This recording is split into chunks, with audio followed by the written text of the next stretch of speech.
Captain Akhilesh Saxena, sir, it's an honor for me having first ever guest from the world of Indian Armed Forces and the Kargil War, especially. So, thank you so much, sir, for coming to my channel. And how is your feeling, sir? Good, good. I'm feeling good to be part of your show, Thank Harshit. you. Thank you so much sir sir like मैं podcast के and में guest को thankful करता हूँ कि मेरे show पर आने के लिए और हमारे देश को सर्व करने के लिए शुक्रिया। बट मैं आपको पॉडकास्ट के स्टार्टिंग में ही बोलना चाहता हूँ बिकॉज सर आपने कारगिल वॉर को बहुत एक इम्पोर्टेंट मेजर रोल प्ले किया। कारगिल वॉर की सारी स्टोरी चेंज करी आपने। टोलो लिंग के बारे में बहुत कुछ आपकी जो जर्नी है वो भी हम इस पॉडकास्ट में डिस्कस थोड़ी बहुत कर रहे होंगे। But on the occasion of 75th independence day sir आज सारे पॉडकास्ट में हम इंडिपेंडेंस डे और इसके बारे में ही बात करना चाहेंगे। तो सर सबसे पहले मैं आपके बारे में जानना चाहूंगा कि सर अगर आपको अपने बारे में डिस्क्राइब करना हो कि who is the captain Akhilesh Saxena. So hi दोस्तों, मेरा नाम कैप्टन अखिलेश सक्सेना है एंड मैंने कारगिल वॉर में हिस्सा लिया था। और लिटिल बिट मेरे बारे में, मैं अपना 12th करने के बाद मैं दिल्ली कॉलेज ऑफ इंजीनियरिंग में एडमिशन लिया था। बट मुझे हमेशा से था कि I need to be in uniform, I need to serve my motherland, right? That passion was very much. So as soon as मेरा एनडीए में सिलेक्शन हुआ, मैंने इंजीनियरिंग कॉलेज को छोड़ के, definitely that was my first choice. So I passed out from NDA and then from IMA I became officer in 1995, December 1995. And initially I was posted in Punjab, Firozpur. When this Kargil war happened, actually मेरी शादी हुई, I got married in Feb 1999 और just हम लोग अपनी unit location पे पहुंचे ही थे फिरोजपुर। इनफैक्ट हम लोगों ने अपना घर भी नहीं मिला था, हम गेस्ट हाउस में ही थे।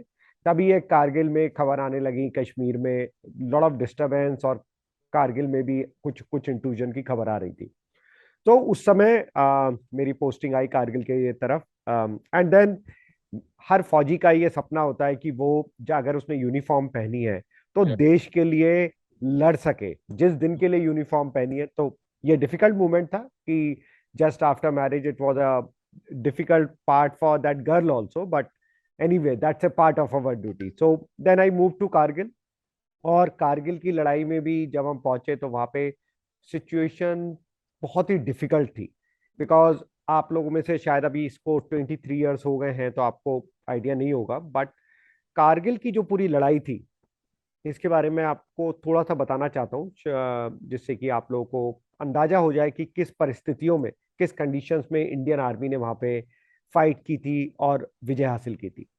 तो ये कारगिल की जो पहाड़ियां हैं, ये NH1 जो हमारा राष्ट्रीय राजमार्ग 1 है उसके साथ साथ रन करती हैं।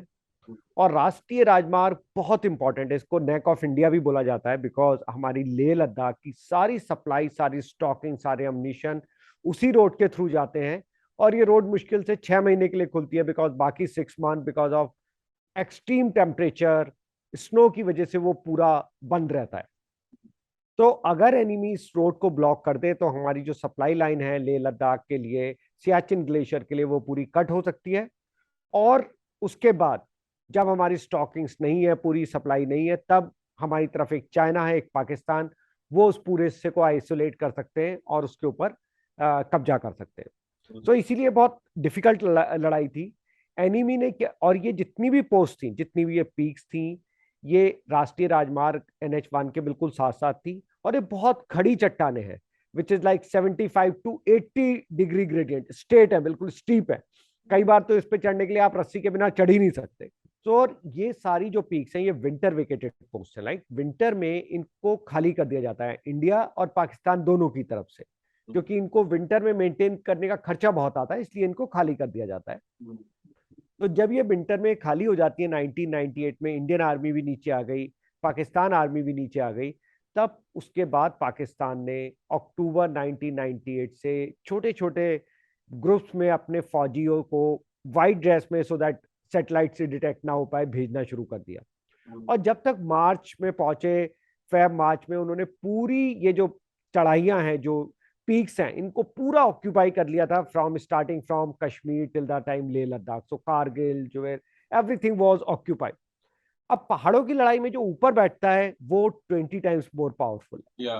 तो इसलिए बहुत और 20 टाइम मोर पावरफुल है, प्लस उन्हें पता था इंडियन आर्मी आएगी तो इसी तरफ से अटैक करेंगी। उन्होंने वहां पे माइंस लगा दी थी और वो बंकर्स के अंदर छुप के बैठे थे। तो ओवरऑल हमारे सामने जब हम उसको असेस करते हैं उस सिचुएशन को, हमारे सामने जीतने का चांसेस 1% भी नहीं था। लेकिन फिर भी क्योंकि ये देश की इज्जत का सवाल था, तो डेफिनेटली हमें आगे बढ़ना था और विजय हासिल करनी थी। तो अपने स्कूल डेज से लेके मैं कारगिल तक कैसे पहुंचा और किस कंडीशन में सिचुएशन था, सो आई थॉट मैं आप लोगों के साथ शेयर करता हूँ। Thank you so much sir, आपने अपने बारे में और कारगिल के बारे में एक अच्छा पर्सपेक्टिव दिया।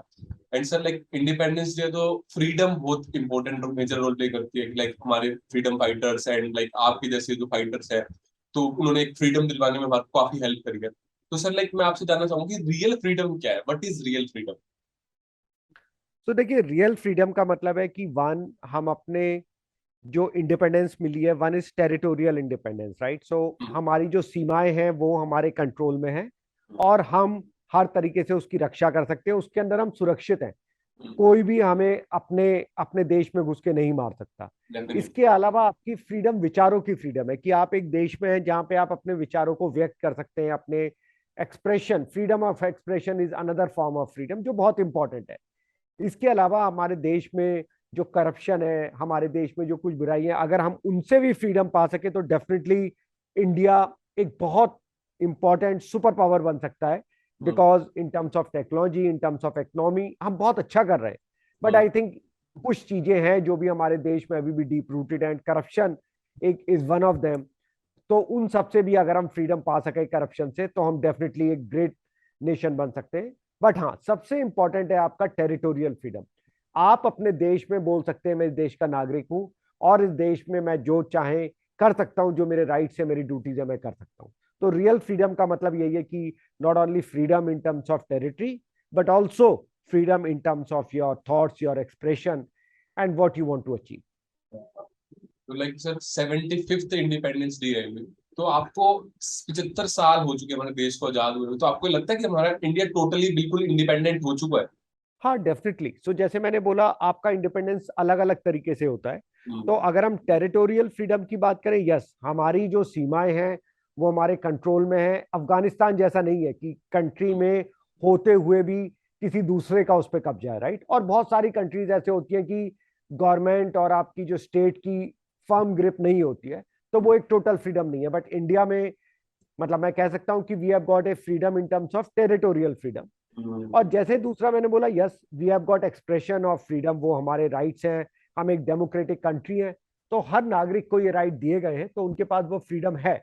लेकिन हाँ, करप्शन एक ऐसी चीज है जिससे शायद हमें आगे बढ़ना है और अपने देश को आगे बढ़ाना है। तो एक ये चीज है जहां पे कि हमें अभी भी काम करने की जरूरत है।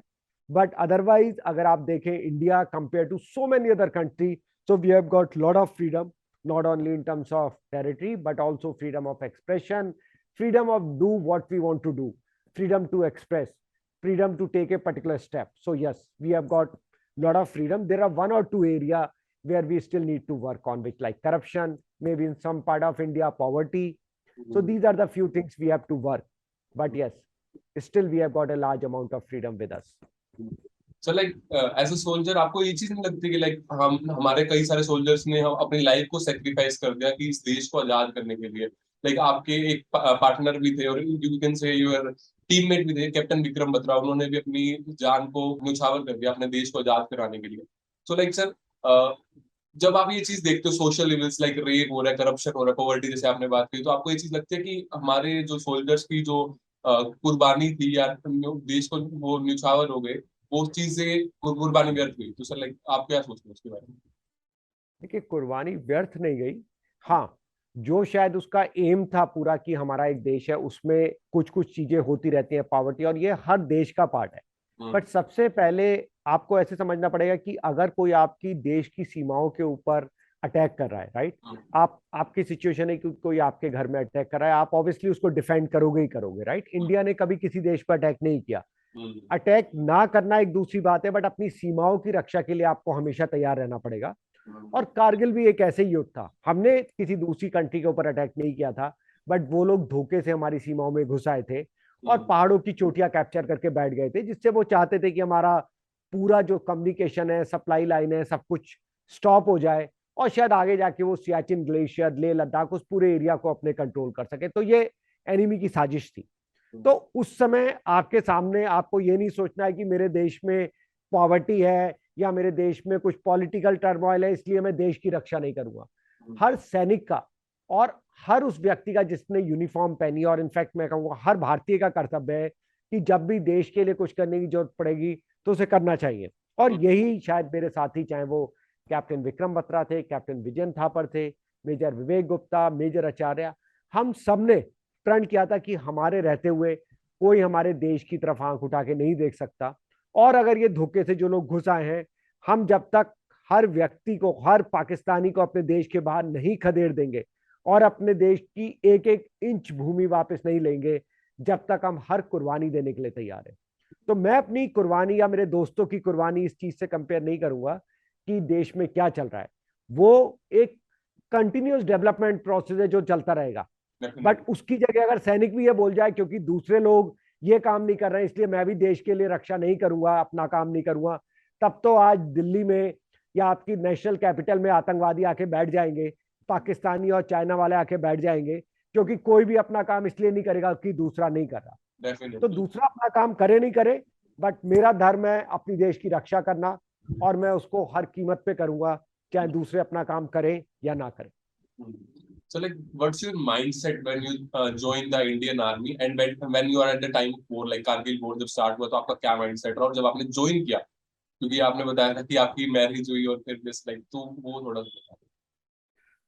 तो माइंडसेट हमेशा जो भी यूनिफॉर्म पहनता है, ज्वाइन करता है, उसका माइंडसेट यही होता है कि मुझे किसी भी हालत में अपने देश की रक्षा करनी है। जब हम आईएमए से पास आउट होते हैं, जब अंतिम पग लेते हैं, तो उस समय हम एक शपथ लेते हैं। वो शपथ ये होती है कि किसी भी कंडीशन में, किसी भी परिस्थिति में मेरा देश मेरे लिए सबसे बड़ी प्रायोरिटी रहेगा, सबसे आगे रहेगा।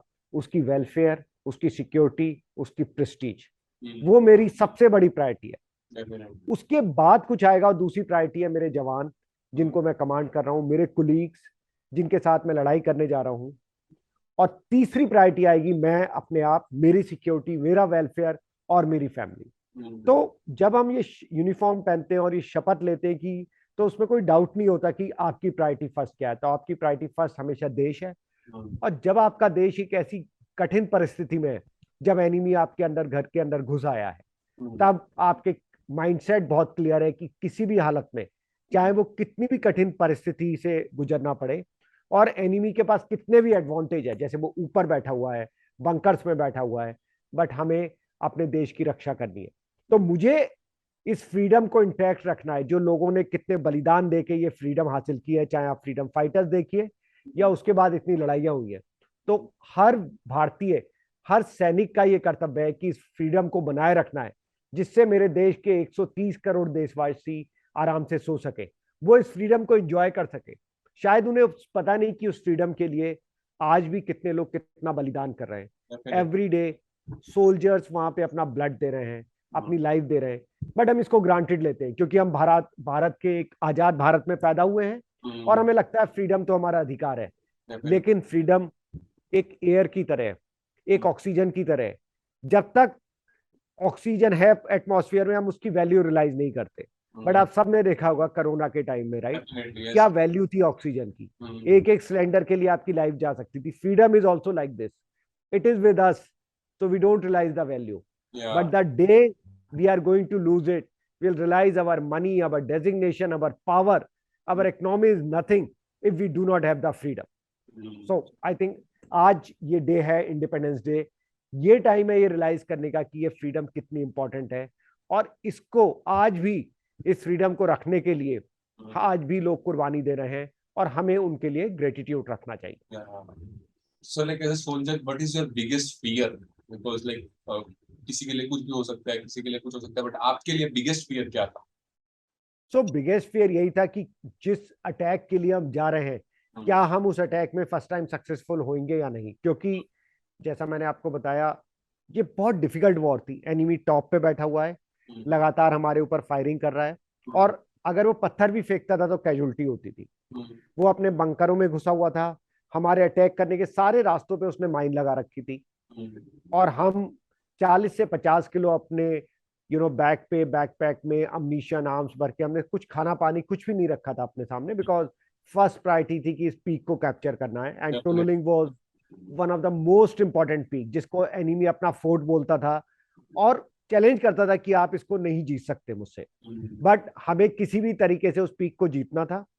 तो केवल माइंड में यह था कि क्या हम इस पीक को जीत पाएंगे।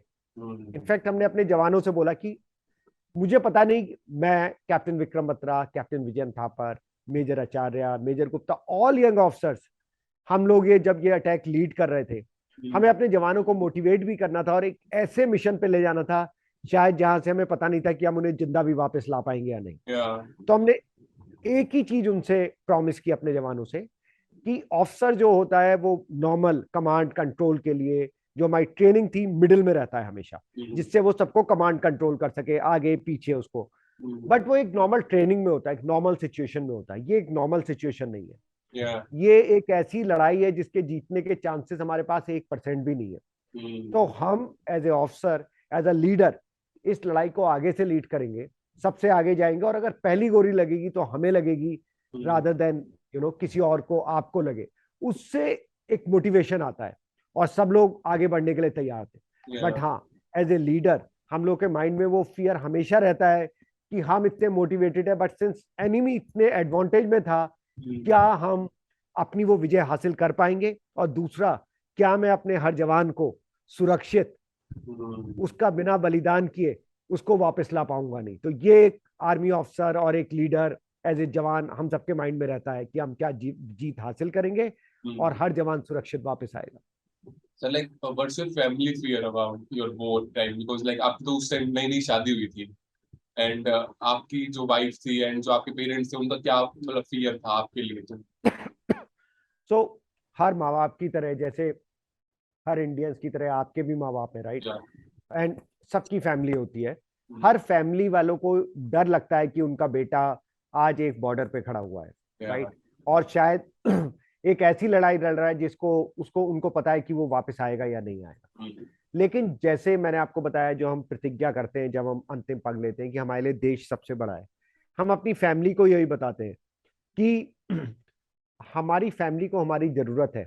शायद मेरे माँ बाप बुढ़ापे में एक सन की जरूरत है, हर मेरे बच्चों को एक पिता की जरूरत है, वाइफ को एक हस्बैंड की जरूरत है पूरी लाइफ के लिए। लेकिन मेरी अपने पर्सनल फैमिली से ऊपर है देश, एक भारत माता। और हर सैनिक का एक कर्तव्य होता है कि भी किसी भी तरह वो अपनी फैमिली से ऊपर भारत माता को रखता है, बिकॉज देश की रक्षा के लिए कुछ लोगों को कुर्बानी देनी पड़ेगी, कुछ लोगों को सेक्रीफाइस देना पड़ेगा।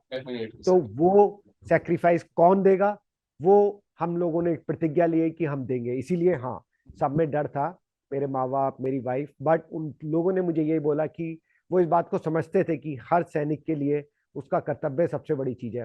और जब आज भारत माता के प्रेस्टीज के ऊपर दुश्मनों ने क्वेश्चन कराया और हमारी सीमा के अंदर घुस आया है, तो उन्होंने मुझे यही बोला कि आप अपना कर्तव्य करो, आप अपनी ड्यूटी करो, और जो भी होगा हम उसके लिए प्रिपेयर्ड है, बिकॉज आप एक बहुत बड़े कॉज के लिए जा रहे हो। तो डर था उनके मन में, फियर था, एप्रीहेंशन था, बट उस डर को दबा के भी जो माँ बाप अपने बेटे को आगे भेज सकते हैं, जो वाइफ अपने हस्बैंड को आगे भेज सकती है, आई थिंक ये बहुत बड़ी बात है। वो देश के लिए, खाली वो सैनिक नहीं, उसकी फैमिली एक बहुत बड़ी कुर्बानी दे रहा है। So, sir, what do you think about it? Why Pakistan fight for Kashmir? Like वो कहते हैं कि ये हमारा है, but actual में जब स्टार्ट इंडिपेंडेंस मिली थी, तो इंडिपेंडेंस के दौरान पर इंडिया के अंदर था जम्मू एंड कश्मीर वाला जो पार्ट था। So like sir, what do you think about it? तो कश्मीर पाकिस्तान की नज़र से एक डिस्प्यूटेड टेरिटरी है, बिकॉज आपको पता होगा इंडिपेंडेंस के समय जब कश्मीर के जो महाराजा थे, उन्होंने डिसाइड नहीं किया था कि वो किसके साथ आएंगे, और उस समय तक कश्मीर एक अलग स्टेट थी। पाकिस्तान ने मौका देख के उसके ऊपर अटैक कर दिया, कश्मीर के ऊपर, कि बाई फोर्स वो उसको कैप्चर कर सके। उस समय जो उनके महाराजा थे, उन्होंने इंडिया के साथ ट्रीटी करी, और तब इंडियन फोर्सेस ने कश्मीर की हेल्प करके वो कश्मीर फिर इंडिया का पार्ट हो गया, तब इंडियन फोर्सेस ने करा। तो लेकिन पाकिस्तान को हमेशा लगता है कि वो हमारा पार्ट था, वो डिसीजन हो सकता था। तो जो भी है, मतलब इस समय सिचुएशन ये है कि पाकिस्तान का मानना है कि कश्मीर उनका पार्ट है, बिकॉज वहां पे शायद मुस्लिम मेजोरिटी है। बट ये देश रिलीजन के हिसाब से नहीं, ये देशभक्ति के हिसाब से चलता है। तो मुस्लिम मेजोरिटी और हिंदू मेजोरिटी का कोई मतलब नहीं है, इस मतलब केवल इस चीज का है कि क्या चीज है जो इंडिया का पार्ट है और क्या चीज है जो पाकिस्तान का पार्ट है। बट पाकिस्तान उस चीज को हमेशा एक कंट्रोवर्शियल रखता है, इसलिए उन्होंने वो बोलते हैं इंडियन ऑक्यूपाइड कश्मीर, और 1947 से डिफरेंट लड़ाई चल रही है। पाकिस्तान की एक उनकी नियत हमेशा ऐसी रहती है कि वो धोखा करते हैं। कारगिल वॉर पे भी उन्होंने पूरे धोखे से लोगों को भेजा हमारी टेरिटरी में घुस के। सो पाकिस्तान का वो रहा है कि किसी भी तरीके से वो कश्मीर को इंडिया से अलग करना चाहते हैं, लेह लद्दाख कश्मीर को, और उसके ऊपर कब्जा करना चाहते हैं। तो ये उनकी प्रवृत्ति है। लेकिन हमारा धर्म है अपने देश की रक्षा करना, चाहे पाकिस्तान को चाइना का साथ मिले या किसी का साथ मिले। हर सैनिक इंश्योर करता है कि देश की जो रक्षा करे और उसकी सीमाओं को प्रोटेक्ट कर सके। सर लाइक एक स्पोर्ट्स पर्सन के लिए एक जब वो गोल्ड मेडल और वो जो पोडियम पे खड़ा होता है और जब वो अपने देश का तिरंगा लेकर खड़ा होता है तो वो उसके लिए सबसे प्राउडेस्ट मोमेंट होता है। तो सर लाइक एक सोल्जर के लिए प्राउडेस्ट मोमेंट क्या हो सकता है? सोल्जर के लिए भी वो प्राउडेस्ट मोमेंट होता है जब वो इंडिया का झंडा लेके उन पीक्स पे खड़ा होता है जहाँ पे दुश्मन ने धोखे से कब्जा कर लिया था और किसी भी तरीके से उन्हें अपने देश से दुश्मनों को निकालना था। तो वो बहुत डिफिकल्ट टाइम था, लेकिन उस टाइम में भी चाहे लोग अपने देश के लिए अपनी कुर्बानी कर सकते थे, और जिस तरह से जब हमने टोलोलिंग पे तिरंगा फहराया था तो कितने लोग घायल थे, कितने लोगों ने 2 दिन से कुछ नहीं खाया था, लगातार बर्फ में और डिफरेंट परिस्थिति में लगातार लड़ रहे थे। बट फिर भी जब वो तिरंगा उन पीक्स के ऊपर फहराया था तो वो शायद मेरे जीवन का सबसे बड़ा अचीवमेंट था, सेंस ऑफ अचीवमेंट था, और हर सैनिक का होता है। बिकॉज आपने एक ऐसी विजय हासिल की है जो आपके लिए आपके जीवन से भी ज्यादा महत्वपूर्ण है। तो वो सबसे बड़ा पल होता है हर सैनिक के लिए। सर लाइक इंडिपेंडेंस डे है और मतलब सोल्जर्स ना बहुत कुछ चीजें सेक्रीफाइस करते हैं अपने देश के लिए जो किसी को पता नहीं होती। बट एज अ सोल्जर आपने क्या क्या चीजें सेक्रीफाइस किया? एक मतलब अगर हम सारे सोल्जर्स की बात करें तो वो क्या क्या चीजें सेक्रीफाइस कर देते हैं अपने देश के लिए? देखिए, सोल्जर सबसे पहले तो अपनी खुद की लाइफ को वो रखता है। अगर आप कॉर्पोरेट में किसी भी जॉब में, राइट, आप एक कुछ घंटे देते हैं वहां पे काम करने के लिए, बट सोल्जर ही एक ऐसा है जो कहता है मैं अपनी लाइफ को स्टेक पे रख रहा हूं, मैं अपनी लाइफ को बलिदान करने के लिए तैयार हूं। तो सबसे पहले तो वो अपनी लाइफ को देता है। सेकंड, आप सोच के देखिए कि वो खुद ऐसा है जो कि अपने जैसे उसके अगर बच्चे हैं, वो उन बच्चों को के साथ जीना चाहता है, उनको बड़े होते हुए देखना चाहता है, वो चाहता है कि वो अपनी फैमिली के साथ रहे, बट वो चाहता है जीना, बट फिर भी वो अपने बच्चों को खुद ही ऑर्फन बनाने के लिए तैयार है, डेफिनेटली। क्योंकि उसको एक बड़े कॉज के लिए करना है। तो सबसे बड़ा बलिदान जो वो देता है वो खुद और उसकी फैमिली, चाहे उसके माँ बाप हो, चाहे उसकी वाइफ हो, चाहे उसके बच्चे हो, वो मेरे ख्याल से सोल्जर का एक सबसे बड़ा बलिदान है जिसकी आप कोई कॉस्ट नहीं लगा सकते। बिकॉज वो हर चीज से बड़ा है। आपकी अपनी लाइफ से बड़ा क्या हो सकता है, डेफिनेटली। और आपकी अपनी फैमिली से बड़ा क्या हो सकता है जिनको आप अपनी लाइफ से ज्यादा चाहते हो। बट वो इन दो सबसे बड़ी चीजों को भी खोने के लिए तैयार है, क्योंकि वो चाहता है कि आज इस देश के 130 करोड़ लोग फ्रीडम में रह सके, एक आराम से सो सके, और हमारा जो देश की प्रेस्टीज है वो बरकरार रह सके हमेशा। सो इससे बड़ा सेक्रीफाइस कुछ हो नहीं सकता। Life your self and your family itself. So like आपने इंडियन आर्मी में काफी टाइम स्पेंड किया, तो सर लाइक आपको क्या लगता है कि मतलब इंडियन आर्मी की सबसे बिगेस्ट प्रॉब्लम क्या हो सकती है? लाइक या हम ये कहें कि अगर इंडियन आर्मी कहीं ना कहीं लैग कर रही है तो वो किस एरिया में लैग कर रही है? इंडियन आर्मी, देखिए, अगर आप मैन पावर की बात करें, जो जवान है और ऑफिसर्स है वो पूरी दुनिया में बेस्ट है। तो कारगिल की लड़ाई में भी जो हमारे पास, हम तैयार नहीं थे, हमारे पास वेपन्स नहीं थे, बट फिर भी हमने विजय हासिल की। वो विजय केवल इसलिए हासिल की थी कि जो आपके यंग ऑफिसर्स थे, चाहे वो कैप्टन विजयन थापर हो, कैप्टन विक्रम बत्रा हो, कैप्टन मनोज पांडे हो, वो सब एक मिसाल थे। वो उन्होंने इतना जोश पैदा कर दिया था उसमें कि एक इम्पॉसिबल सी लगने वाली विक्ट्री हमने हासिल करी, जबकि हमारे पास इक्विपमेंट इतने अच्छे नहीं थे, हमारे पास स्नो यूनिफॉर्म नहीं थी, हमारे पास स्नो बूट्स नहीं थे, हमारे पास नाइट विजन डिवाइस नहीं थे। तो सबसे बड़ी चीज होती है आर्मी में मैन पावर, उनका जोश, उनका हौसला, और वो क्या कुर्बान करने के लिए वो है। तो उसमें इंडियन आर्मी आज दुनिया की बेस्ट आर्मी है। हाँ, अगर हमें कुछ चीजों में और आगे बढ़ना है तो शायद हमें अपने आर्म्स एंड इक्विपमेंट्स में, जैसे हमारे फाइटर प्लेन है, अभी हमने राफेल लिए हैं, हमें इंडिया में ही इंश्योर करना पड़ेगा कि हम अपने जो डिफेंस इक्विपमेंट्स हैं उसको मैन्युफैक्चर कर रहे हैं। डेफिनेटली 20 साल में, कारगिल से आज तक 23 साल में बहुत इंप्रूवमेंट हुआ है, नई गन्स आई हैं, नए वेपन सिस्टम आए, बट आज भी अगर आप खाली वेपन सिस्टम की बात करें तो शायद हम दुनिया में बेस्ट नहीं है। यूएस से लेके चाइना, हमारा जो एडवर्सरी है, वो हमसे आगे इन टर्म्स ऑफ इक्विपमेंट। हम उस इक्विपमेंट की सुपीरियरिटी को हमेशा चैलेंज कर सकते हैं अपने मैन पावर की सुपीरियरिटी से, because Indian officers and Indian jawan are best in the world. So इसलिए चाइना को पता है कि इक्विपमेंट अच्छे होते हुए भी, हमसे ज्यादा सोफिस्टिकेटेड होते हुए भी, वो कभी हमसे नहीं जीत पाएगा। लेकिन हाँ, अगर आप पूछे, हमें इक्विपमेंट्स, अपने जो भी ये डिफेंस इक्विपमेंट्स हैं, हमें लॉट ऑफ इंडिया में उनको मैन्युफैक्चर करना चाहिए कि जिससे हम दूसरी कंट्री के ऊपर नहीं है। और हमें इंश्योर करना चाहिए कि चाहे हमारे कम्युनिकेशन सिस्टम है, डिफेंस इक्विपमेंट्स हैं, हमारी गन्स हैं, हाउसर हैं, फाइटर प्लेन है, उसमें भी हम दुनिया में नंबर 1 पे हैं, जिस तरह से हमारे इंडियन आर्मी है। तो लाइक इंडियन आर्मी में उस टाइम पर और आज की जो आप अगर आप देखते हो तो इंडियन आर्मी में आपको क्या क्या चेंजेस दिखते हैं? तो एक, जैसे मैंने बोला, मॉडर्नाइजेशन हो रहा है इंडियन आर्मी में। सो लॉट ऑफ नए इक्विपमेंट्स आए हैं, फाइटर प्लेन्स आए हैं, गन्स आई हैं। सो धीरे धीरे Indian army is becoming more technical, more sophisticated, जो बहुत अच्छी चीज है, बिकॉज फ्यूचर की वॉर आप देखेंगे उसमें टेक्नोलॉजी बहुत बड़ा रोल प्ले करेगा। बट हाँ, एक चीज जो मैं बहुत प्राउड हूं कि आज से 50 साल पहले या 25 साल पहले, जब हम कारगिल वॉर लड़ रहे थे, 23 साल पहले, या आज, जो मोराल है, जो हौसला है, और जो देश के लिए कुछ कर गुजरने का आपका जज्बा है, वो आज भी सेम है। एकेडमी से जो लोग पास आउट होते हैं, एक ऑफिसर बनते हैं या जवान बनते हैं, आज भी वो देश के लिए, देश की स्वतंत्रता को बनाए रखने के लिए, फ्रीडम को रखने के लिए, कुछ भी करने के लिए तैयार है। तो कुछ भी चेंज नहीं हुआ है as a morale, as a motivation Indian army का।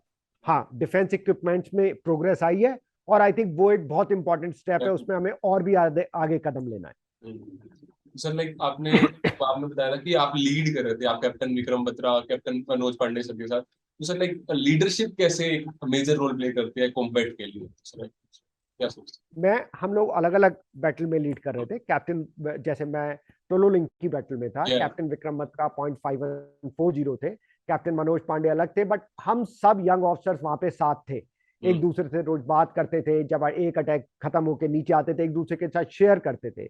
जैसे जब हम लोगों ने टोलो लिंक पे विक्ट्री हासिल कर ली थी और हम टोलो लिंक के ऊपर कैप्चर करके बैठे थे, next attack captain Vikram Batra का था, जो 0.5140 था।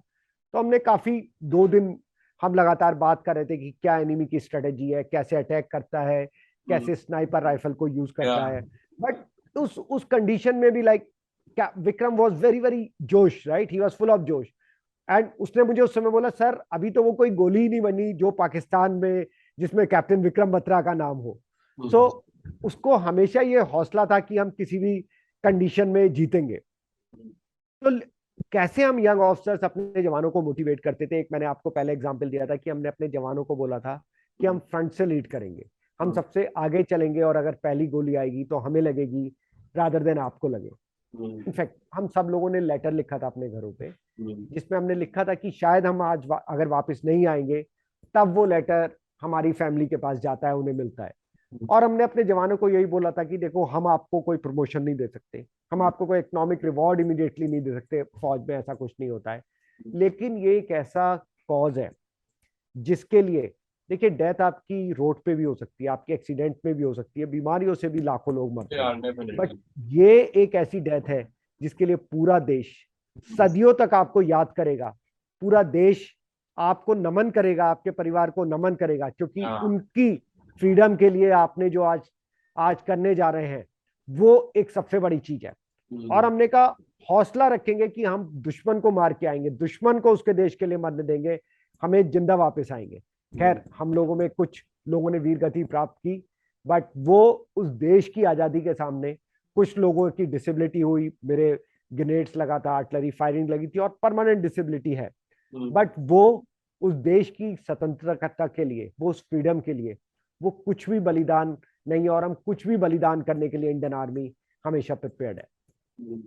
So like what is important for a soldier, like अगर उसके लिए गन्स और जो सामान है वॉर के टाइम के लिए, या फिर उसकी फूड आइटम्स, लाइक आपने बताया कि सर आप 2 से 3 दिन तक आप बिना कुछ खाए पिए रहे थे, तो आपके लिए क्या ज्यादा इंपॉर्टेंट है? क्योंकि अगर आप खाओगे पियोगे नहीं तो आपकी वैसे भी डेथ हो जाएगी, वहां पर टेम्परेचर इतना लो था, तो उसके हिसाब से आप क्या सोचते देखिए, सोल्जर के लिए हमेशा उसके आर्म्स एम्युनिशन सबसे ज्यादा इंपॉर्टेंट होते हैं, हैं? क्योंकि जब लड़ाई चल रही है, चाहे जैसे हम पीक पे अटैक कर रहे हैं, लड़ाई एक दिन चलेगी या 2 दिन चलेगी, हम लोग को ट्रेनिंग दी जाती है, हमारा मेंटल मेकअप ऐसा होता है कि आप 1-2 दिन फूड के बिना रह सकते हो, वाटर भी आप जो ऊपर, तो क्योंकि पूरी आइस जमी थी, तो आप उसको शक कर सकते हो ऊपर से जो गोला बारूद उसके ऊपर जम गया है, उसको पूरा पॉइजन कर दिया है, तो ऊपर की लेयर हटा के आप कुछ शक कर सकते हो। आप नहीं मरोगे अगर आपने 2 दिन खाना या पानी नहीं खाया, बट अगर आपके आर्म्स या अम्नीशन खत्म हो गए, तब आपके सामने कोई चारा नहीं बचेगा। तो जब हम उस अटैक के लिए जा रहे थे, हमने पर्पसली अपने बैग से सब कुछ, खाना पानी सब कुछ निकाल दिया था।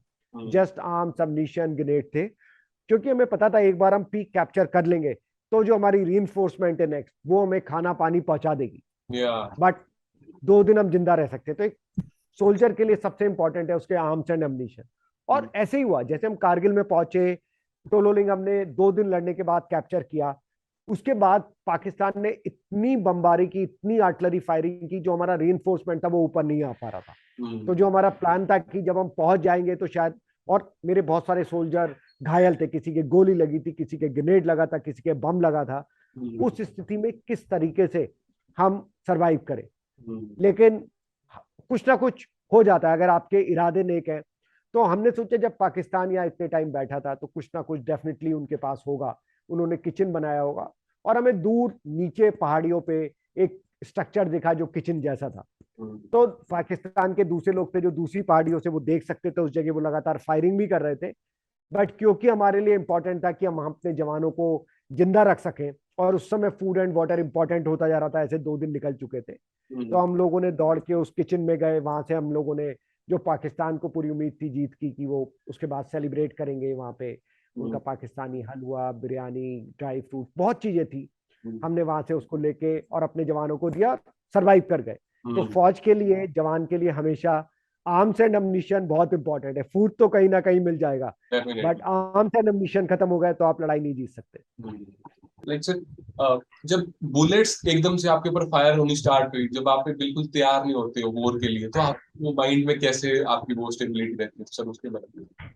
तो जब आप एक अटैक के लिए जा रहे हैं, आपको पता है कि आपकी तरफ बुलेट फायर्ड होगी, राइट, आपके ऊपर ग्रेनेड्स आएंगे, आपके ऊपर बम आएंगे, वो एक लड़ाई का पार्ट है। और आपको ये भी पता है कि एनिमी टॉप पे बैठा हुआ है, तो एनिमी हर हर कोशिश करेगा कि आपको आगे ना बढ़ने दे, बिकॉज अगर आप ऊपर पहुंच गए तब तो उसकी मृत्यु निश्चित है, राइट। सो एनिमी ट्राई करेगा, तो बुलेट्स उसका पार्ट है। आप, हम केवल ये, इनिशियली हम लोगों ने बुलेट प्रूफ जैकेट पहनी थी एटलीस्ट चेस्ट को कवर करने के लिए, लेकिन जब आप चढ़ाई पे चढ़ना शुरू करते हो, उस समय इंडिया का जो बुलेट प्रूफ जैकेट भी थी वो बहुत अच्छी, मतलब बहुत लाइट नहीं थी, तो वो 16 किलो की जैकेट्स होती थी। और जब आप पहाड़ पे पूरा शुरू चढ़ रहे हैं और इतना आपके पास आर्म्स अम्नीशन भी है, तो बहुत डिफिकल्ट हो जाता है उसको, तो फिर हमें वो बुलेट प्रूफ जैकेट उतारनी पड़ी। हम चढ़ते चढ़ते कोशिश करते हैं कि हम उनकी डायरेक्ट फायरिंग रेंज में ना आए, मतलब डायरेक्ट वो हम पे फायर ना कर सके, बट वो बस आप एक कोशिश ही कर सकते हो, क्योंकि जब आप ऊपर चढ़ोगे आप उनकी डायरेक्ट फायरिंग रेंज में आओगे। पाकिस्तान आर्टिलरी की फायरिंग लगातार आपके ऊपर हो रही है, ग्रेनेड्स हैं, रॉकेट लॉन्चर्स हैं, तो वो एक लड़ाई का पार्ट है। और आप मेंटली प्रिपेयर्ड होते हो कि आप घायल हो सकते हो, और हो सकता है आप कभी वापस ना भी आओ, तो वो आप एक्चुअली मेंटली प्रिपेयर्ड हो। वो बुलेट से आप घबराते नहीं हो, बल्कि आप उनका जवाब देते हो और उम्मीद करते हो कि आप जल्दी से जल्दी ऊपर पहुंचे। इनफैक्ट उस बुलेट्स के बीच में से भी आप रन करते हो ऊपर के लिए, जिससे कि आप जल्दी एनिमी के पास पहुंच जाएं और उसके ऊपर अटैक कर सके। सो लाइक सर, आपका ओपिनियन क्या है आजकल के यूथ को देखकर कि लाइक सर हमारा यूथ कहाँ ग्रो करे। सो यूथ, आई थिंक हमारे यूथ के पास बहुत पोटेंशियल है, और जिस तरीके से हमने टेक्नोलॉजिकल वर्ल्ड में अपनी जो सुपीरियरिटी कायम की है, इस समय पूरे वर्ल्ड में इंडिया की जो टेक्नोलॉजिकल पावर है, वो हर आदमी उसका वो मानता है, राइट। सारी टॉप कंपनीज आप देखिए, उनके सीईओज इंडियंस हैं। सो टेक्नोलॉजी के फील्ड में, मैनेजमेंट के फील्ड में, even economically India has made a lot of progress, तो we are proud of this. And ये जो सारी प्रोग्रेस है, वो डेफिनेटली ईच जनरेशन, एक जनरेशन के बाद वो करती है। तो आई थिंक हमारा जो यूथ है वो बहुत कैपेबल है, और वो राइट डायरेक्शन में भी है। ओनली थिंग, जैसे मैंने पहले बोला, क्योंकि वो हमेशा आजाद भारत में पैदा हुए हैं, तो उनको आजादी की कीमत नहीं पता, they don't realise it, because हर आदमी को लगता है कि आजादी तो बहुत आसान है, राइट, एक एक गिवन है, तो उसकी वैल्यू नहीं पता होता कि आज भी लोग उसके लिए क्या सेक्रीफाइस कर रहे हैं। और जिस दिन हमारे पास आजादी नहीं रही, जैसे अब अफगानिस्तान का देखिए, अफगानिस्तान में तालिबान ने कब्जा कर लिया है। अब वो लोगों को, चाहे आप कितने भी आप अच्छे हैं, राइट, चाहे आप कितने प्रोस्पेरस है, कि को भी आपका डेजिग्नेशन है, वो सब बेकार है। क्योंकि आज आप अपने मर्जी से काम भी नहीं कर सकते। अगर आप याद करेंगे, कई सौ साल पहले इंडिया पहले भी सोने की चिड़िया कहा जाता था। उस समय भी हम साहित्य में, लिटरेचर में, साइंटिफिक में, इनोवेशन में बहुत आगे थे। लेकिन हमारा देश टुकड़ों में था। अंग्रेज आए, मुगल्स आए, उन्होंने देश पे कब्जा कर लिया और आपकी सारी जो ट्रेडिशंस थे, आपकी जो कल्चर थी, लिटरेचर था, वो सब कुछ डिस्ट्रॉय कर दिया।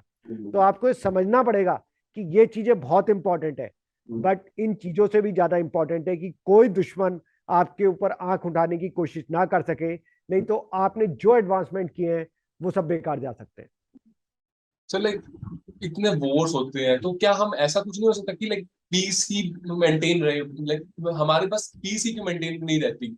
लाइक हमेशा हम देखते हैं कारगिल वॉर हुआ या फिर पुलवामा अटैक हुआ, तो सर लाइक पीस कभी नहीं रहती, तो हमें वॉर के लिए लड़ना पड़ता है। तो सर ऐसा क्यों होता है? तो नाइस क्वेश्चन। इनफैक्ट मैं अभी एक जर्नलिस्ट के साथ बैठा था और उन्होंने मुझसे सेम क्वेश्चन पूछा कि कैप्टन अखिलेश, आप एक कारगिल वॉर वेटरन है, मुझे ये, जब लड़ाई होती है तो इतना देश की इकोनॉमी पीछे चली जाती है, इतना नुकसान होता है, तो हम इस आर्मी इस वॉर को क्यों नहीं अवॉइड करती? हम डेफिनेट। क्यों नहीं पूरे टाइम पीस पे रहते? और पूरे देश को इतना नुकसान हो रहा है, लोगों को इतना नुकसान हो रहा है। तो आई जस्ट आस्क्ड हिम कि आप मुझे बताइए कि वॉर से सबसे ज्यादा नुकसान किसे होता है? वॉर से सबसे ज्यादा नुकसान आर्मी को होता है, आर्मी के लोगों को होता है, राइट? आर्मी के लोगों में शायद किसी की फैमिली है, जो बच्चे हैं वो अपने पिता को कभी नहीं देखेंगे। एक वाइफ है जो अपने हस्बैंड को, शायद वो चला गया, वो उसको दोबारा कभी नहीं देखेगी। शायद माँ बाप ने अपना एक जवान बेटा खो दिया जो उनके बुढ़ापे का सहारा था। और दूसरी तरफ ये जवान है, एक यंग ऑफिसर या एक यंग जवान है जो देश के लिए आगे बढ़ रहा है। उसको पता है उसकी बहुत सारी पीछे भी रिस्पॉन्सिबिलिटी है। उसके बच्चे हैं जो शायद अनाथ हो जाएंगे, उसके माँ बाप है जिनको बुढ़ापे का सहारा नहीं मिलेगा, बट फिर भी वो आगे बढ़ रहा है। क्यों? उसको शौक नहीं है लड़ाई करने का। वो लड़ाई को, आर्मी के लोग लड़ाई को सबसे ज्यादा हेट करते हैं, बट ये एक मजबूरी है। अगर कोई आपके घर में घुस के आ जाएगा तो आप क्या करेंगे? हम आज तक भारत ने किसी देश पे अटैक नहीं किया। आप सिचुएशन सोचिए, आप अपने घर में बैठे हैं, आपके घर में 10 लोग बंदूक लेके घुस के आ जाते हैं, वो आपके बच्चों को मार देते हैं, आपके माँ बाप को बंदी बना लेते हैं, उनके ऊपर पिस्तौल तान देते हैं, आपकी बेटी, आपकी वाइफ को कैप्चर कर लेते हैं। आप क्या करेंगे? आप उनके पास क्या शांति प्रस्ताव लेके जाएंगे? नो, नहीं। Definitely no. उस समय आप क्या करेंगे? उस समय आप, चाहे आपकी जान चली जाए, बट आप अपनी फैमिली की, आप अपने घर की, आप अपनी माँ की हिफाजत करेंगे, राइट? वही हर सैनिक को करना पड़ता है। उसको तो इतना बलिदान करना पड़ रहा है, उसकी अपनी लाइफ इटसेल्फ, हो सकता है वो वापस ना आए, उसकी फैमिली बर्बाद हो जाती है। आज भी मैं जितने लोगों को देखता हूं, आप कैप्टन विजयन बत्रा के फादर से पूछिए, कैप्टन विजयन थापर के फादर से पूछिए, आज भी उन पे क्या गुजरती है। मेजर आचार्य की वाइफ से पूछिए जो उसने अपने हस्बैंड को खो दिया। उन बच्चों से पूछिए जिन्होंने कि अपने फादर की आज तक केवल यादें ही बची हैं। तो सबसे ज्यादा सेक्रीफाइस आर्मी के लोग करते हैं। लेकिन जिस तरह से अगर कोई आपके घर पे अटैक करता है, आपके माँ बाप पे अटैक करता है, आप उसके लिए कुछ भी करेंगे। हर सैनिक और हम हथियार उठाएंगे। जिसने भी हमारे भारत माता की तरफ बुरी निगाह से देखने की कोशिश की, या हमारी टेरिटरी में आने की कोशिश करी, हमारे फ्रीडम को चैलेंज करने की कोशिश की, हम वो सब कुछ करेंगे जो कि एक जरूरी है, चाहे उसके लिए हमें कोई भी कुर्बानी देना पड़े। और मैंने उनको ये बोला कि ये यहाँ पे एसी में बैठ के पीस की बातें करना बहुत आसान है, लेकिन जिस दिन आपके घर में कोई घुस के आ जाएगा और आपकी फैमिली के ऊपर बंदूक रख देगा, उस दिन मुझे बताइएगा कि आपका रिएक्शन क्या होता है। हम सेम चीज कर रहे हैं, अपनी फैमिली के लिए नहीं, बट पूरे भारत के लिए, भारत माता के लिए। और ये एक कुर्बानी है। हम, भारत जब तक आपकी मिलिट्री स्ट्रांग नहीं है, तब तक आप इकोनॉमिकली, टेक्नोलॉजिकली कुछ भी एडवांसमेंट कर ले, आप खुद सुरक्षित नहीं है। दुश्मन आपके घर में घुस के बैठ के आ जाएगा और सब कुछ छीन लेगा। तो आपको एक स्ट्रांग नेशन बनने के लिए एक स्ट्रांग मिलिट्री डिफेंस होना बहुत जरूरी है। हम किसी के घर में घुस के अटैक नहीं करेंगे, लेकिन हम ये भी इंश्योर करेंगे कि कोई हमारी तरफ बुरी नजर से ना देख सके, और हम अपनी सीमाओं की रक्षा करेंगे हर पल के लिए। तो इसीलिए पीस, हम पीस चाहते हैं, इंडियन आर्मी पीस चाहती है, हर आदमी पीस चाहता है। लेकिन अगर कोई आदमी आपके घर पे घुस के अटैक करेगा, तो आपके अंदर उतनी हिम्मत, इतनी काबिलियत, क्षमता होना चाहिए कि आप अपने घर को, अपने देश को बचा सके। तो यही कॉस्ट है जो फ्रीडम रखने के लिए इंडियन आर्मी और हर सैनिक को देनी पड़ रही है। So like I think कि India ना can easily capture Pakistan because like Indian armed forces have many powers and supernatural powers as well. So like uh, why India मतलब India पहले start क्यों नहीं करता सर? Like अगर India easily capture कर सकता है तो India start क्यों नहीं करता? देखिए, हम लोग की जो पॉलिसी है, हमारी पॉलिसी है नो फर्स्ट अटैक। हम किसी के ऊपर फर्स्ट अटैक नहीं करेंगे, चाहे वो पाकिस्तान हो या कोई भी कंट्री हो। हमारे पास और भी बहुत छोटे छोटे country like Nepal, Bhutan, right. ये तो इनकी तो मिलिट्री माइट पाकिस्तान से भी कुछ नहीं है। बट हम हर कंट्री की, उनकी अपनी सोवरेनिटी की, उनकी अपनी जो सीमाएं डिफाइंड है, उनका हम सम्मान करते हैं। तो ये इंडिया की एक पॉलिसी है डेमोक्रेटिक कि हम दूसरी कंट्री पे कभी फर्स्ट अटैक नहीं करेंगे। हाँ, लेकिन हम अपनी सीमाओं की रक्षा हर संभव करेंगे, चाहे कुछ भी करना पड़े। तो पाकिस्तान भी एक कंट्री है जो विभाजन हुआ इंडिया से, लेकिन हम उसके ऊपर अटैक नहीं करेंगे। हाँ, लेकिन जिस दिन पाकिस्तान हमसे उल्टा करेगा, उसका मुंह तोड़ जवाब दिया जाएगा। लेकिन as a country, as a democratic country, हम कभी भी उसके ऊपर अटैक नहीं करेंगे। तो लाइक आजकल अमेरिका वर्सेस रशिया की वर्ल्ड वॉर 3 के बारे में भी काफी चर्चा हो रही है। तो सर लाइक इंडिया के ऊपर क्या इफेक्ट होता है अगर वर्ल्ड वॉर 3 की बातें होती है या वर्ल्ड वॉर 3 होता है तो? देखिए, वर्ल्ड वॉर 3 होता है मतलब अभी यूक्रेन और रशिया का मैटर चल रहा है, उसके बाद अभी ताइवान एक दूसरा पॉइंट है जहाँ पे काफी डिस्टरबेंस चल रहा है। आई डोंट थिंक फिर भी this will escalate into world war full, because जब भी वर्ल्ड वॉर होती है पूरी एंटायर नेशन ग्लोब को बहुत नुकसान होता है सबको, और इम्पैक्ट सबको ही पड़ता है, क्योंकि आज की डेट में जो हमारी इकोनॉमीज है वो कपल्ड इकोनॉमीज है, एक दूसरे से जुड़ी हुई है। तो ग्रेट रिसेशन जैसे आया था 1929 में, उसका भी कारण फर्स्ट वर्ल्ड वॉर था। इसी तरीके से वर्ल्ड वॉर के बहुत ही निगेटिव इम्पैक्ट हैं। आपके सारे इनोवेशन बंद हो जाते हैं, आपके टेक्नोलॉजिकल एडवांसमेंट बंद हो जाते हैं। तो डेफिनेटली मुझे नहीं लगता कि ये जो आइसोलेटेड केस है यूक्रेन, रशिया या ताइवान, ये उस तक एस्केलेट होंगे। बट यस, अगर कभी एस्केलेट होते भी हैं तो आई थिंक इंडिया एक स्ट्रांग पोजीशन में अपने आप को प्रोटेक्ट करने के लिए, और वो एक ऐसा कंट्री है कि दोनों ही, चाहे वो रशियन साइड हो या यूएस साइड हो, दोनों उससे सपोर्ट चाहते हैं और चाहते कि इंडिया उनकी तरफ हो। So India will be in a strong position, as a neutral position India will be definitely a super power in times to come. But हाँ, मुझे नहीं लगता कि आज भी चाहे ये है, क्योंकि हर कंट्री को आइडिया है कि इसका क्या रिपरकशन है, क्या इम्पैक्ट है, तो फिर भी ये वर्ल्ड वॉर में नहीं एस्केलेट होगा। So like, what's a moment for you like when you lose your near and dear ones in the war? Like you lost Captain Vikram Batra, Major Acharya, Captain Manoj Pandey. So like, what do you think about that? Like कैसा आपके लिए वो moment था? क्योंकि आप कल ही आप उनके साथ बात कर रहे थे और आज आप जब भी सुनते हो कि वो नहीं रहे तो आपके साथ वो कैसा रहा? बहुत डिफिकल्ट होता है उस चीज को कॉम्प्रिहेंड करना, क्योंकि आपके साथी हैं, वो आपकी लाइफ का एक पार्ट है, वो आपका एक तरह से एक्सटेंडेड फैमिली है, वो आपके कॉमरेड्स इन आर्म्स हैं, right. We call him comrades in arm, like they are like brothers to you, we call brother officer to each other. और आसान नहीं होता कि जब आप लड़ाई के लिए जा रहे हो और अचानक किसी के गोली लगी और शायद वो उसी समय वीर गति को प्राप्त हो गया, लेकिन आपको अपने इमोशंस को कंट्रोल में रखना है। आपको शायद आप इमोशनली बहुत डिस्टर्ब है, बट फिर भी आपको अपने इमोशंस को दबा के रख के अपनी जर्नी, अपना अटैक कंटिन्यू रखना है, बिकॉज जिस पर्पस के लिए उसने लाइफ दी है, उस पर्पस को मुझे अचीव करना है। उसने लाइफ इसलिए दी है कि हम उन पीक्स पे तिरंगा फहरा सके और दुश्मन को अपनी भूमि से हटा सके। अगर वो पर्पस ही नहीं पूरा हुआ तो शायद उसको वो सच्ची श्रद्धांजलि नहीं होगी। इसीलिए लड़ाई में इवन आप अपने साथी को खोते हैं, आप इमोशनली बहुत डिस्टर्ब होते हैं, शायद आपकी लाइफ का एक पार्ट उनके साथ चला जाता है। मैं आज भी उन्हें याद करता हूँ और मुझे लगता है कि मेरी लाइफ का एक पार्ट उनके साथ हमेशा के लिए खो गया है।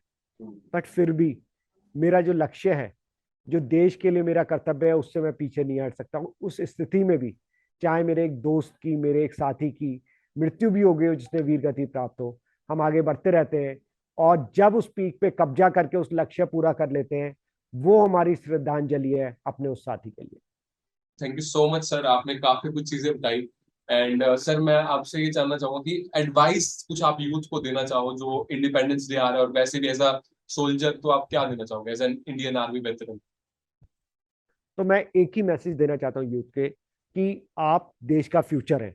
कल पूरे देश की प्रोग्रेस, क्या इंडिया एक सुपर पावर बनेगा, हर फील्ड में कैसे प्रोग्रेस करेगा, वो आपके ऊपर डिपेंड करता है। लेकिन हमेशा याद रखिए कि देश धर्म, जाति, कास्ट, इन सबसे ऊपर बढ़ के है। जैसे आर्मी में एक सर्वधर्म स्थल होता है जहां पे हर रिलीजन, हर के लोग आते हैं और वो एक साथ प्रार्थना करते हैं, क्योंकि हमारे लिए सबसे बड़ा धर्म देश है। और आप हमेशा याद रखिए कि आप एक बहुत बड़ी इकोनॉमिक पावर बन सकते हैं, टेक्नोलॉजिकल पावर बन सकते हैं, बट अगर आपकी आर्मी स्ट्रांग नहीं है तो ये सब कुछ आपका यूजलेस है।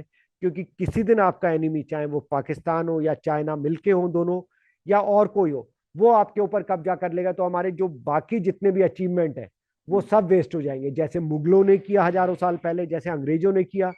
हम हर चीज में बहुत स्ट्रांग थे, बट एक चीज में, क्योंकि हम यूनाइटेड नहीं थे और हम एज ए बहुत मिलिट्री माइट नहीं था उस समय हमारा, हमने सब कुछ खो दिया। और 75 साल पहले हमने फिर शुरू से स्टार्ट किया है। आज हम फिर एक स्ट्रांग हो गए, लेकिन हमें अपनी गलती को दोहराना नहीं है। हमें एक स्ट्रांग राष्ट्र बनना है, इकोनॉमिकली, टेक्नोलॉजिकली, बट सबसे ऊपर एक हमारे पास एक ऐसी आर्मी होनी चाहिए जो कि हमें डिफेंड कर सके। और हम एक ऐसा सिटीजन बनना चाहिए कि हमारी आर्मी गर्व करने अपने एक सिटीजन के ऊपर लड़ने के लिए। We should be the citizen worth fighting for. अगर आप एक रिस्पॉन्सिबल सिटीजन बनते हैं, जरूरी नहीं आप यूनिफॉर्म पहने, आप जो भी कर रहे हैं, आप डॉक्टर हैं, इंजीनियर्स हैं, आप देश की को बढ़ाने में, देश के डेवलपमेंट में अपना योगदान दे रहे हैं, वही आपका राष्ट्र को सबसे बड़ा, आपको जो आपका कर्तव्य है, जस्ट उसको पूरा कीजिए। और अगर आप कभी भी किसी भी सोल्जर को देखते हैं और आपको लगता है कि देश की रक्षा के लिए ये बहुत बड़ी कुर्बानी दे रहा है, तो उसको जय हिंद जरूर बोलिए। वो आपका एक सबसे बड़ा ग्रेटिट्यूड होगा उन लोगों के लिए जो देश के लिए सब कुछ कुर्बान करने के लिए तैयार हैं और आज भी हर बलिदान दे रहे हैं। तो thank you so much sir, आप इंडिपेंडेंस डे के ओकेशन पर मेरे चैनल पर आए और आपने कारगिल वॉर में अपनी लाइफ की परवाह किए बगैर आपने मतलब अपनी लाइफ की बिल्कुल न्यौछावर कर दिया। आपने देश के लिए सब कुछ सेक्रीफाइस कर दिया। एंड सर आपको काफी इंजरीज भी हुई बट आपने उसका भी कुछ ध्यान नहीं दिया। एंड सो बहुत बहुत शुक्रिया sir, and Jai Hind sir, because आपने हमारे जय देश हिंद। को सर्व किया है। एंड सर आपके साथ फिर कभी मौका मिलेगा तो सर कारगिल वॉर के बारे में और आपकी जो प्रोफेशनल लाइफ है, जो लाइक कॉर्पोरेट लाइफ है, आपके बारे में भी जानना चाहूंगा सर। तो आज के लिए बहुत बहुत शुक्रिया सर, आप आए और इंडिपेंडेंस डे के ऊपर आपने काफी बहुत अच्छा पॉडकास्ट दिया, बहुत अच्छा सेशन दिया। तो thank you so much sir, and Jai Hind thank sir. You. Jai Hind to everyone. Thank you.